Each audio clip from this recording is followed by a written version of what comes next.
जय हिंद, वंदे मातरम। दोस्तों, हम हैं यशस्वी योद्धा, जब तक तोड़ेंगे नहीं तब तक छोड़ेंगे नहीं।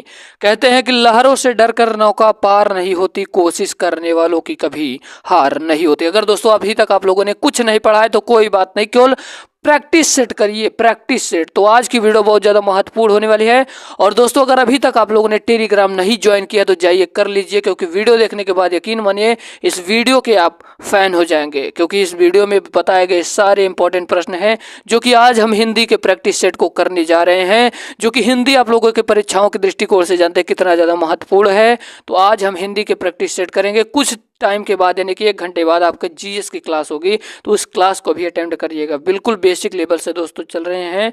ये प्रैक्टिस सेट है उत्तर प्रदेश पुलिस का। तो चलिए दोस्तों, वीडियो को शुरू करते हैं बिना किसी देरी करते हुए। तो चलिए दोस्तों, पहला प्रश्न है कि एक की वर्तनी शुद्ध है। एक की वर्तनी शुद्ध है, 4 ऑप्शन दिया गया है। भैया इसमें पूछ रहा है कि एक का वर्तनी शुद्ध है।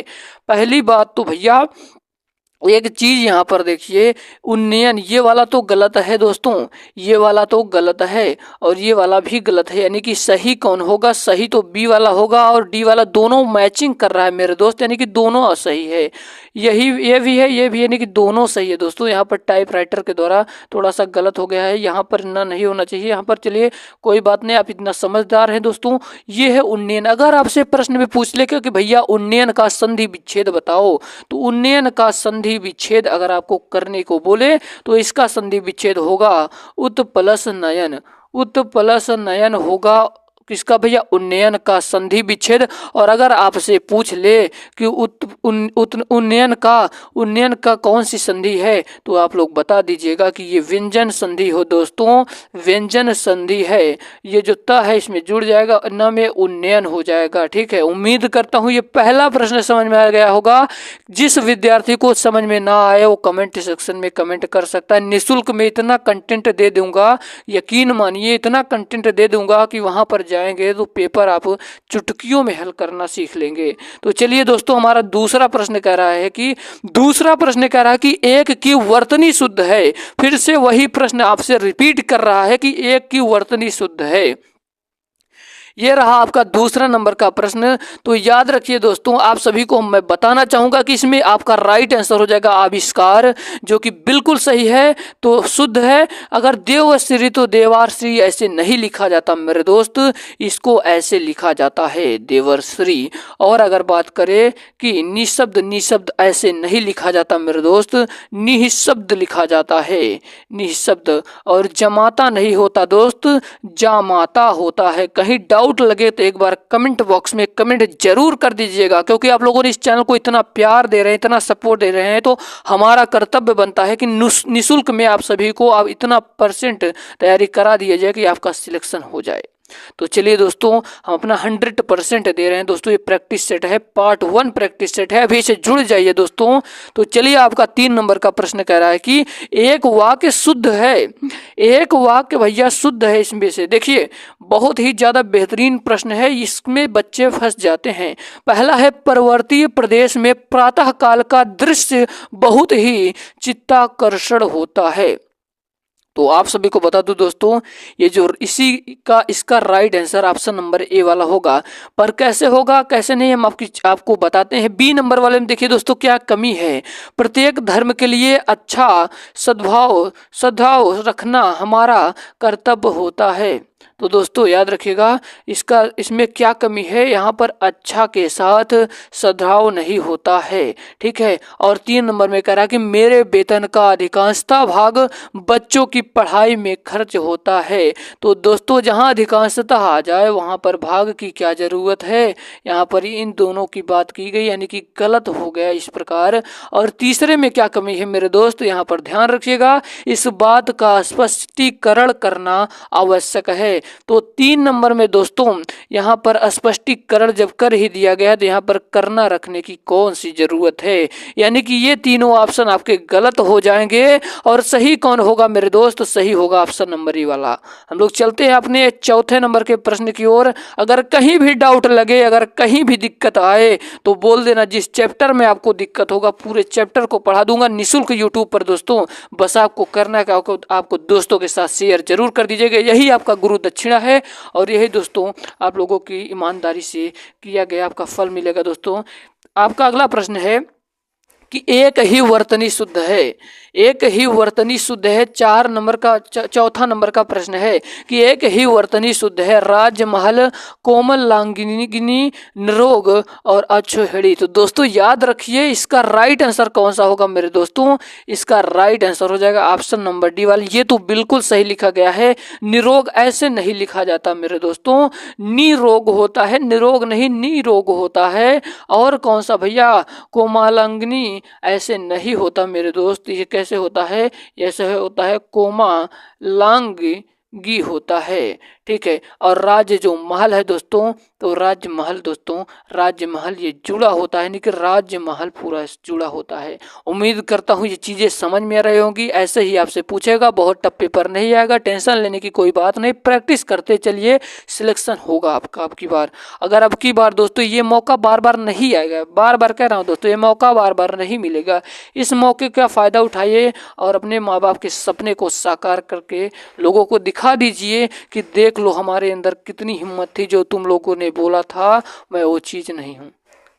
आपका 5वां नंबर का प्रश्न कह रहा है दोस्तों कि एक वाक्य शुद्ध है, यह तो अच्छा हुआ कि चोरों का पदार्पण होते ही मैं जाग गया। पहला ऑप्शन ये है। दूसरा कह रहा है कि अच्छे लेखन के लिए शब्द संयम आवश्यक है।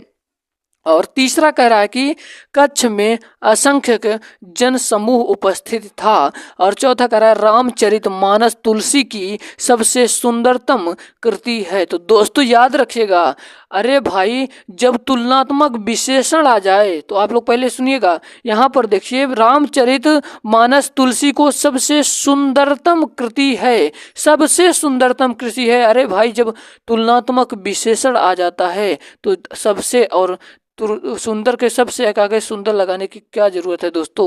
क्या भैया आप समझ पा रहे हैं ना। तो सुंदरतम या तो सबसे ना मत लगाइए, सुंदरतम कृति है सबसे कृति, यानी कि तुलनात्मक बात नहीं की जाती, ठीक है। उम्मीद करता हूँ ये चीज़ें आप सभी के समझ में आ रही होंगी। बिल्कुल अगर आपको वीडियो पसंद आई हो तो वीडियो को लाइक जरूर करिएगा, क्योंकि ये कंटेंट बहुत ही ज़्यादा मेहनत लगा इस वीडियो को बनाने में। तो इसका राइट आंसर कौन सा होगा भैया, इसका right answer option number B के साथ जाएगा कि अच्छे लेखन के लिए शब्द संयम आवश्यक है। क्या भैया, अच्छे लेखन के लिए शब्द संयम आवश्यक है, यही आपका राइट आंसर हो जाएगा। यहाँ पर दोस्तों जन समूह, यहाँ पर जन समूह की कोई जरूरत नहीं है। ये आपको केवल प्रश्न आपको फंसाएगा, यानी कि आपके माइंड सेट को देखेगा।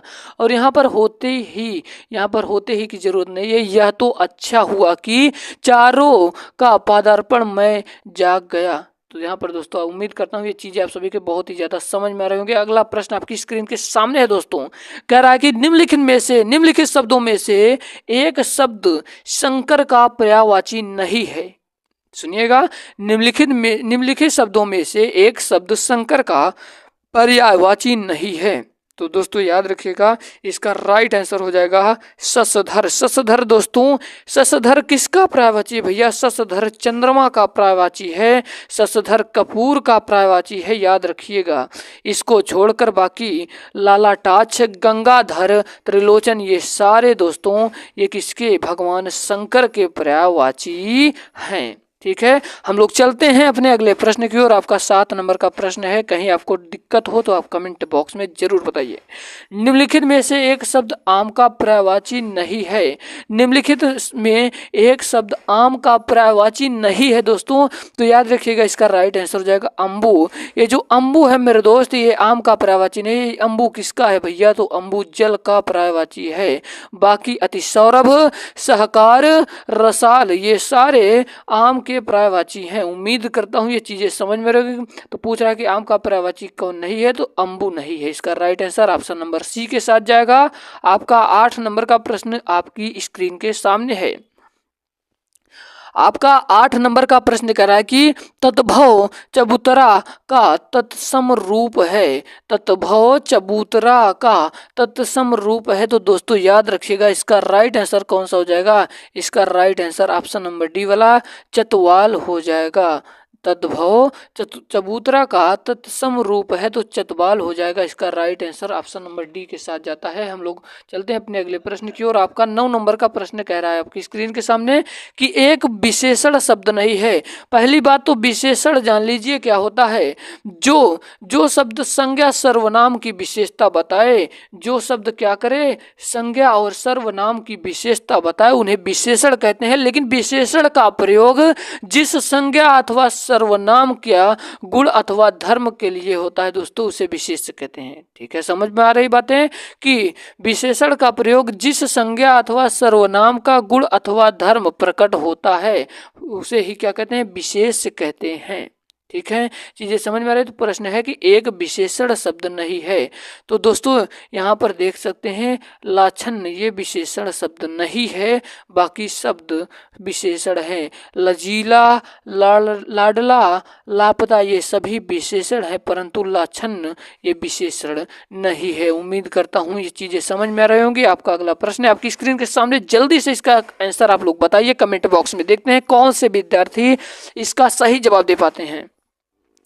आपका दोस्तों अगला प्रश्न है, कह रहा है कि युद्ध देखकर अशोक का कठोर हृदय मोम जैसा पिघल गया वाक्य में विशेष है। अभी मैंने आपको बताया कि जो संज्ञा तथा सर्वनाम की विशेषता बताए उसे विशेषण कहते हैं, लेकिन विशेषण का प्रयोग जिस संज्ञा अथवा सर्वनाम के गुण अथवा धर्म का प्रकट करे उसे विशेष कहते हैं। यानी कि जो विशेषण के दोस्तों विशेषता बताए, समझ रहे हैं आप लोग, उसको क्या कहते हैं, धर्म अथवा गुण को प्रकट करे उसे विशेष कहते हैं। तो आपको इसमें पूछ रहा है कि युद्ध देखकर अशोक का कठोर हृदय मोम जैसा पिघल गया वाक्य में विशेष बताइए। तो दोस्तों याद रखिएगा, इसमें कठोर जो है, ये कठोर क्या है, ये कठोर तो विशेषण है भैया। ये कठोर क्या है, कठोर तो विशेषण है, और उसके बाद इसमें विशेष तो हृदय है। हृदय है, हृदय यानी कि विशेषण की विशेषता बता रहा है ना भैया। तो हृदय कैसा है, कठोर है दोस्तों। तो याद रखिएगा यहाँ पर हृदय विशेष होगा, यानी कि इसका राइट आंसर कौन सा हो जाएगा। जल्दी से आप लोग कमेंट बॉक्स में आंसर बताइए दोस्तों। इसका राइट आंसर आप सभी को बता ही देता हूँ। इसका जो राइट आंसर है ऑप्शन नंबर सी वाला के साथ चला जाएगा। हम लोग चलते हैं दोस्तों अपने अगले प्रश्न की ओर। अगर आपको कहीं भी डाउट लग रहा हो तो आप लोग कमेंट बॉक्स में एक बार कमेंट करके जरूर बताइए। आपका 11 नंबर का प्रश्न कह रहा है आपकी स्क्रीन के सामने है। आपका 11 नंबर का प्रश्न दोस्तों आपकी स्क्रीन के सामने है। आपका 11 नंबर का प्रश्न आपकी स्क्रीन के सामने कह रहा है कि निम्नलिखित वाक्यों में से शुद्ध वाक्य है, निम्नलिखित वाक्यों में से शुद्ध वाक्य हैं, वे सब प्रकार के दोषों से विहीन हैं, वे सब दोषों से हीन हैं, वे सब प्रकार के दोषों से मुक्त हैं, वे सभी ही दोषों से मुक्त हैं। तो दोस्तों याद रखिएगा इसका राइट आंसर हो जाएगा ऑप्शन नंबर सी वाला कि वे सब प्रकार के दोषों से मुक्त हैं। तो यही आपका शुद्ध वाक्य होगा। एक हम वीडियो स्पेशल लाएंगे शुद्ध वाक्य पर, जिसमें 150 प्रश्न रहेंगे, आपको सारे समझाते चलें, लेकिन प्रैक्टिस सेट बहुत ही ज़्यादा जरूरत मैंने समझा, इसीलिए मैं प्रैक्टिस सेट को लाया हूं। अगला प्रश्न है दोस्तों, कह रहा है कि रमेश की पुस्तक पुरानी है, इस वाक्य में पुस्तक शब्द है। रमेश की जो पुस्तक है मेरे दोस्त ये पुरानी है। पुस्तक कैसी है भैया, पुस्तक कैसी, पुस्तक पुरानी हो गई है आपकी। तो याद रखिएगा इसमें विशेष पुस्तक शब्द, पुस्तक क्या हो जाएगा, पुस्तक कैसी है, पुरानी है, तो पुस्तक विशेष हो जाएगा। और पुरानी है यानी कि विशेषण कौन है भैया, पुरानी क्या हो जाएगा, पुरानी विशेषण। अगर आपसे पूछ लेता कि भैया इसमें बताइए पुरानी क्या होगा, तो पुरानी विशेषण हो जाता, परंतु पुस्तक पूछा है तो पुस्तक आपका विशेष होगा। चलिए हम लोग चलते हैं अपने अगले प्रश्न की ओर। अगर कहीं आपको डाउट लग रहा हो तो कमेंट सेक्शन में एक बार जरूर बताइएगा। अगला प्रश्न है कि इनमें से शुद्ध वाक्य कौन सा है। चंद्रगुप्त के विभिन्न नाम हैं, चंद्रगुप्त के विभिन्न नाम हैं, चंद्रगुप्त के कई नाम हैं, चंद्रगुप्त के विविध नाम हैं, चंद्रगुप्त के कई नाम हैं। तो दोस्तों याद रखिएगा ये जो 13 नंबर का प्रश्न है इसमें क्या है भैया, इसमें कई नाम का बोध कराया जा रहा है जो कि अनुस्वार है। इसका मतलब राइट आंसर हो जाएगा ऑप्शन नंबर डी वाला कि चंद्रगुप्त के कई नाम हैं। हम लोग चलते हैं अपने अगले प्रश्न की ओर। आपका 14 नंबर का प्रश्न क्या कह रहा है, बड़े ध्यान से सुनिएगा क्योंकि सारे प्रश्न बहुत ही ज़्यादा महत्वपूर्ण है। आपको पता होना चाहिए कि अगर आप प्रैक्टिस सेट को हल करेंगे तो आपको बहुत ही ज़्यादा फायदा मिलेगा। इनमें से कौन सा वाक्य शुद्ध है, इनमें से कौन सा वाक्य शुद्ध है? तो दोस्तों आप सभी को बता दूं कि सीमा अपने आप चली गई, सीमा अपने आप चली गई, इसमें यही वाक्य शुद्ध होगा। हम लोग चलते हैं अपने 15 नंबर के प्रश्न की ओर। आपका 15 नंबर का प्रश्न है कि जो स्त्री सूर्य भी न देख सके, जो भी स्त्री सूर्य न देख सके उसके लिए एक शब्द कौन सा होगा? तो दोस्तों याद रखिएगा इसका राइट आंसर हो जाएगा ऑप्शन नंबर बी वाला, असूर्य पश्या होगा। उम्मीद है हर प्रश्न बिल्कुल बेहतरीन ढंग से समझ में आ रहे होंगे। आपका 16 नंबर का प्रश्न आपकी स्क्रीन के सामने है। आपका 16 नंबर का प्रश्न है कि इनमें से च वर्ण के वर्णों का उच्चारण स्थल कौन सा होगा? जो च वर्ण है वर्णों का उच्चारण स्थल कौन सा होगा? तो दोस्तों याद रखिएगा जो च छ ज झ इया, च छ ज झ इया है दोस्तों, ये कौन से वर्ग में आता है? तो याद रखिएगा से कि ये तालु वर्ग में आता है, तालु वर्ग में आता है, तालु वर्ग में आता है। उम्मीद करता हूँ ये ऑप्शन नंबर बी वाला समझ में ये 16 नंबर का प्रश्न समझ में आ रहा होगा। और दांत के द्वारा त से शुरू होगा, कंठ के द्वारा क ख ग घ होगा, मूर्धन्य के द्वारा क्या होगा भैया? मूर्धन्य के द्वारा दोस्तों, मूर्धन्य के द्वारा क्या होगा? आप लोग जल्दी जल्दी इसको कमेंट बॉक्स में बताइए, देखते हैं हमारे कितने विद्यार्थी एक्टिव हैं। आपका अगला प्रश्न है दोस्तों 17 नंबर का प्रश्न है कि इनमें से किस जिले में कन्नौजी बोली जाती है? इनमें से कौन से जिले में कन्नौजी बोली जाती है? तो दोस्तों याद रखिएगा कन्नौजी हरदोई में बोली जाती है, कन्नौजी हरदोई में बोली जाती है, कन्नौज में बोली जाती है, फर्रुखाबाद में बोली जाती है, कानपुर में बोली जाती है, सहारनपुर में बोली जाती है, उत्तर प्रदेश के। याद रखिएगा, उम्मीद करता हूँ ये चीजें समझ में आ रही होगी। आपका 17 नंबर का प्रश्न 18 नंबर का प्रश्न आपकी स्क्रीन के सामने है। आपका दोस्तों अगला प्रश्न है, कह रहा है कि देख लो साकेत नगरी है यही, देख लो साकेत नगरी है यही, स्वर्ग से गगन में मिलने जा रही, उपयुक्त पंक्ति में कौन सा अलंकार है? उपयुक्त पंक्ति में कौन सा अलंकार दोस्तों पूछा है? तो अतिशयोक्ति अलंकार होगा। कैसे होगा दोस्तों? यहाँ पर बात को बढ़ा चढ़ा कर कही गई है, बात को बढ़ा चढ़ा कर कहा गया है तो उसे अतिशयोक्ति अलंकार कहते हैं। तो इसका राइट आंसर हो जाएगा दोस्तों अतिशयोक्ति होगा, अतिशयोक्ति होगा। उम्मीद है ये 18 नंबर का प्रश्न भी समझ में आया होगा। अभी शाम को आपकी जीएस की क्लास यानी कि आपके प्रीवियस ईयर के प्रश्नों को देखा जाएगा, बिल्कुल ऐसे जैसे पढ़ा रहे हैं, बिल्कुल आसानी ढंग से, आपको कुछ भी नहीं आता मैं मान के चल रहा हूँ दोस्तों। इसी प्रकार से हम हर एक प्रकार से एक प्रश्न एक ऑप्शन ना देकर सभी के बारे में डिटेल में चर्चाएं कर रहा हूँ।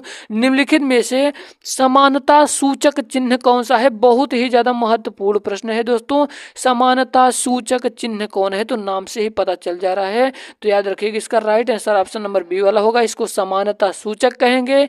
इसको क्या कहेंगे? इसको कहेंगे अल्प विराम चिन्ह, अल्प विराम चिन्ह इसको कहेंगे। और ये जो दो है लगाए दोस्तों इसको अवतरण चिन्ह कहेंगे, अवतरण चिन्ह कहेंगे। और ये जो है दोस्तों इसको विवरण चिन्ह कहेंगे। उम्मीद है आपको बातें समझ में आ रही होगी। अगर इस प्रकार के कहीं भी आपको दिख जाए तो आप समझ सकते हैं कि किस चिन्ह को क्या कहा जाएगा। आपका अगला प्रश्न आपकी स्क्रीन के सामने है। कह रहा है कि रीना गन्ना छील रही थी, इनमें से किसका उदाहरण है? इनमें से किसका उदाहरण है आपसे पूछ रहा है। तो दोस्तों याद रखिएगा इसका राइट आंसर हो जाएगा ऑप्शन नंबर डी वाला, अपूर्ण भूत का उदाहरण है। उसका कार्य जारी था, जो रीना है भैया ये रीना गन्ने को छील रही है, यानी कि उसका कार्य जारी था, समाप्त नहीं हुआ है। उसने कितनी देर तक गन्ना छीला इस बात का बोध नहीं हो रहा है, यानी कि इसका राइट आंसर हो जाएगा ऑप्शन नंबर डी वाला, अपूर्ण भूत। बातें समझ में आ रही होंगी उम्मीद करता हूं। आपका अगला प्रश्न आपकी स्क्रीन के सामने है दोस्तों। कह रहा है कि परीक्षा केंद्र में इनमें से कौन सा समास है भैया?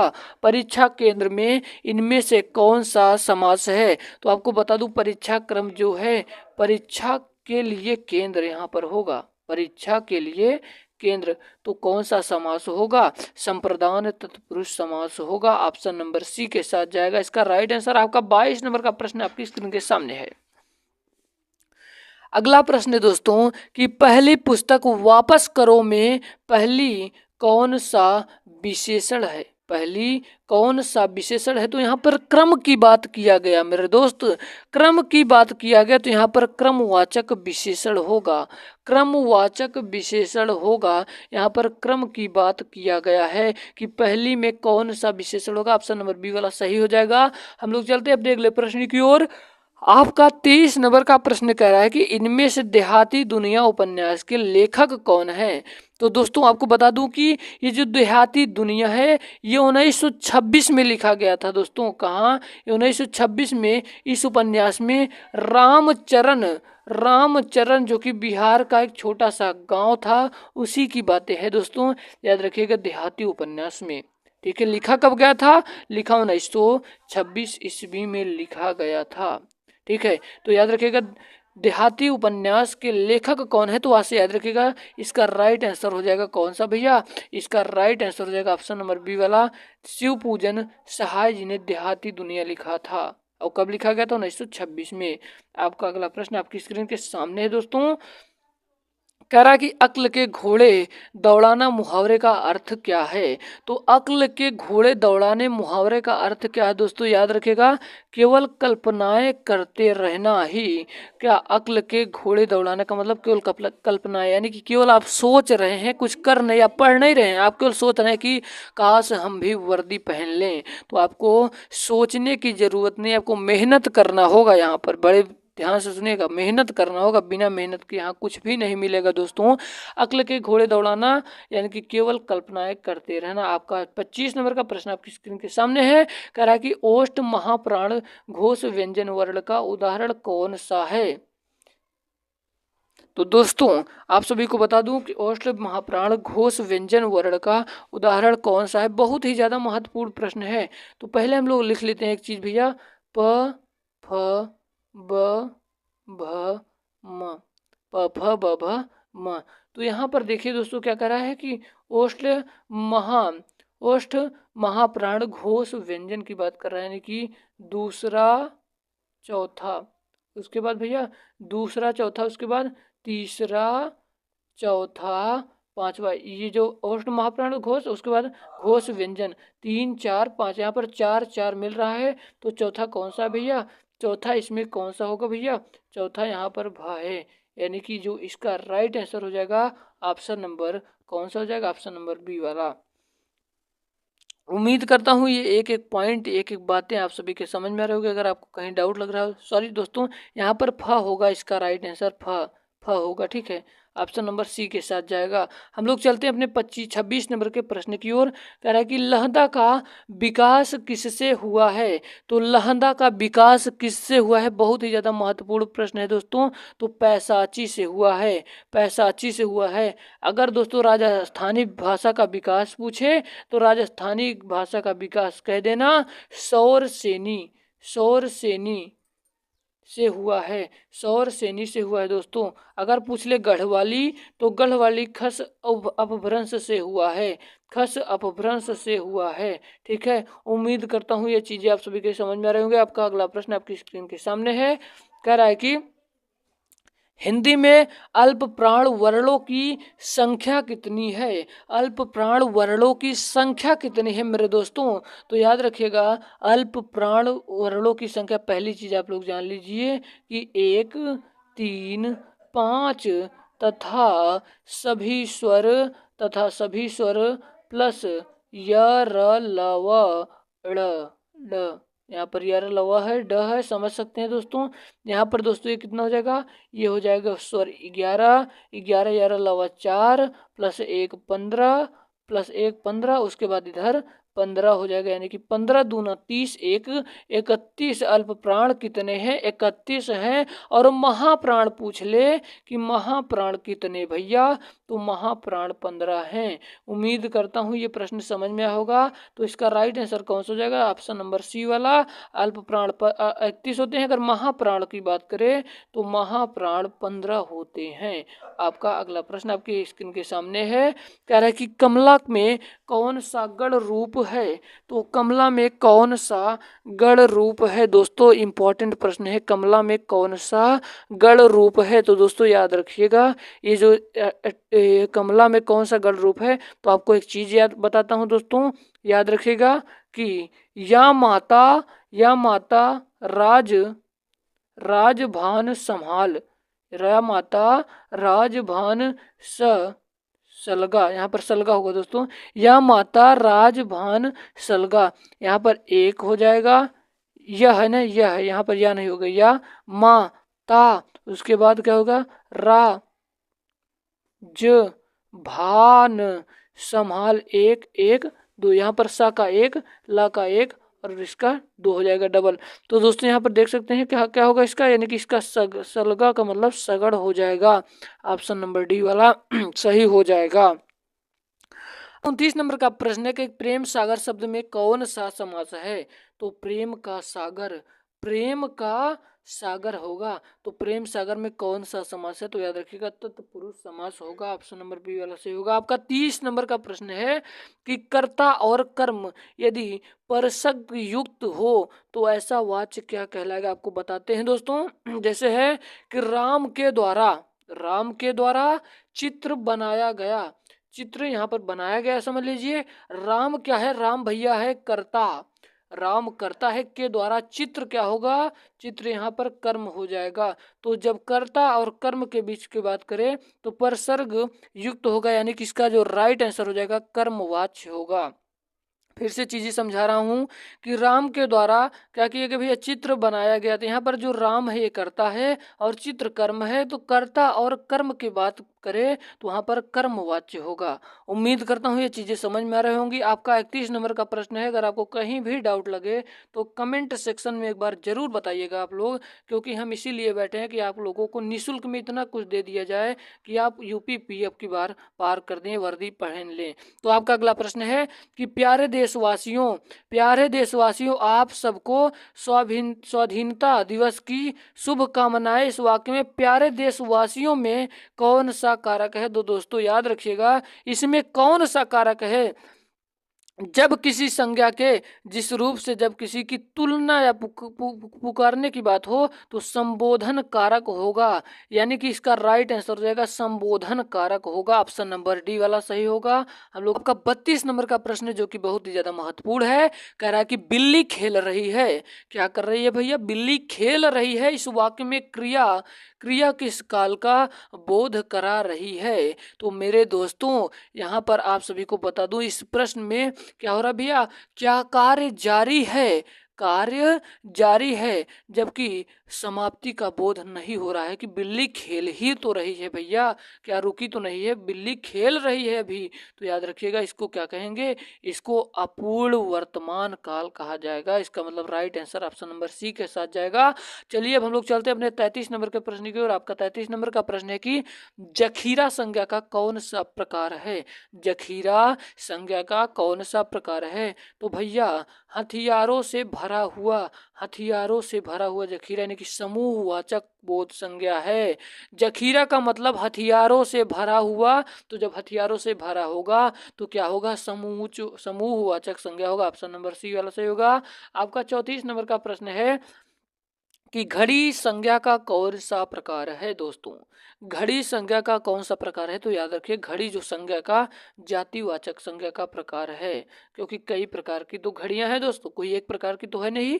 किस बोली में ने पर सर्ग लगाया जाता है? तो दोस्तों याद रखिएगा इसका राइट आंसर हो जाएगा खड़ी बोली में परसर्ग लगाया जाता है। आपका 36 नंबर का प्रश्न कह रहा है कि अधिष्ठता शब्द में कौन सा उपसर्ग है? तो दोस्तों याद रखिएगा इसमें अधि में कौन सा उपसर्ग है? अधि है। आपका आज का लास्ट प्रश्न है। अगर वीडियो पसंद आई हो तो दिल से कमेंट सेक्शन में एक बार कमेंट कर दीजिएगा दोस्तों, क्योंकि इस वीडियो को बनाने के लिए यकीन मानिए बहुत ज़्यादा मेहनत करनी पड़ी। आपका अगला प्रश्न है कि अनीता अपने कपड़े स्वयं धोती है, इस वाक्य में स्वयं सर्वनाम का कौन सा भेद है? तो दोस्तों याद रखिएगा निजवाचक है। उम्मीद करता हूँ वीडियो पसंद आई होगी। अगर आपको वीडियो पसंद आई है तो जय हिंद वंदे मातरम कमेंट सेक्शन में जरूर लिखेगा। मिलते हैं किसी नए वीडियो में, तब तक के लिए जय हिंद वंदे मातरम। जीके की क्लास में बाय बाय, टेक केयर।